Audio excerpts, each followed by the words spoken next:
Xbox boss Phil Spencer responds to Google's Stadia gaming platform. We got all that and more. Let's go.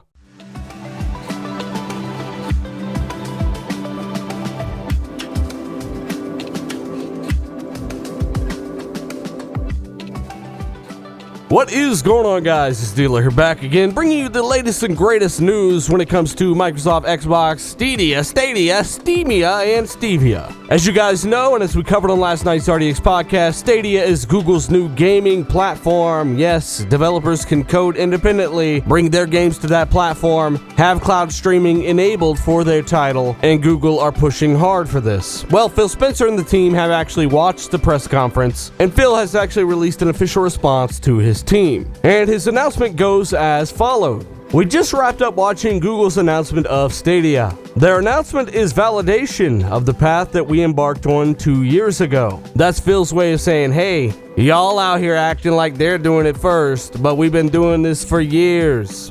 He continues, and some of this may be paraphrasing, but I'll link all of it down below. Today, we saw a big competitor enter the gaming market and frame the necessary ingredients for success. Of course, he's referring to content, community, and cloud. This is important though. He says there were no big surprises, although he was impressed by their leveraging of YouTube and the Google Assistant, as well as the controller. He quickly stiff arms Google and says, well, I'd like to get back to us. There has been really good work to get us to the position to where we are poised to compete for 2 billion gamers. Google went big today, and we have a couple of months until E3, when we will go big. And that's very important. Once again, doubling down on the fact that they're gonna go big this E3. He alludes to E3 right now when talking about Google's new cloud service, because you can count on them showing off a lot of this Xcloud service. I think it's also interesting how competitive Phil seems towards Google rather than somebody like Sony. We all know when it comes to revenue made every year, Sony do not even come close to anything that Microsoft does. However, Google are an actual competitor when it comes to overall growth, revenue, value of the company.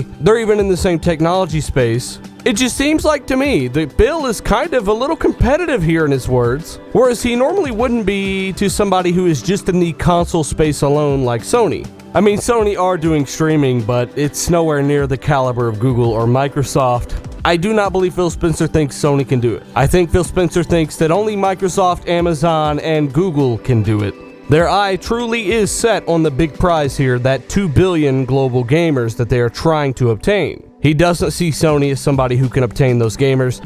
Google, he does. He finishes it off by saying we gotta stay agile, continue to build with our customer at the center. He says they have the content, community, and cloud team. And as I've been saying for a while, it's all about the execution. And that's a good quote by Phil Spencer. It is all about execution. You do have to pull these things off with no mistakes. You've got to be smart about your pricing, your bandwidth usage, everything, your approach, your angle, your marketing. There are so many factors here, and it'll be very interesting to see which one of these guys pulls it off the right way. There are things that impress me about Stadia, but as I said on last night's podcast, it seemed like best case scenario, the press conference. They really didn't talk about latency at all, not in any fashion that was realistic. And it's not that you shouldn't present yourself in the best light possible, but I would like a little bit of transparency there on some of the negatives. In fact, Google strayed away from those potential negatives or downsides so much that Rainway's CEO had to come out and call them on a lot of the things that they actually just fabricated or glossed over. And if you didn't know, Rainway is a streaming service, and they kind of know what they're talking about as well. So a ton of interesting stuff here. Phil Spencer speaking up on the matter.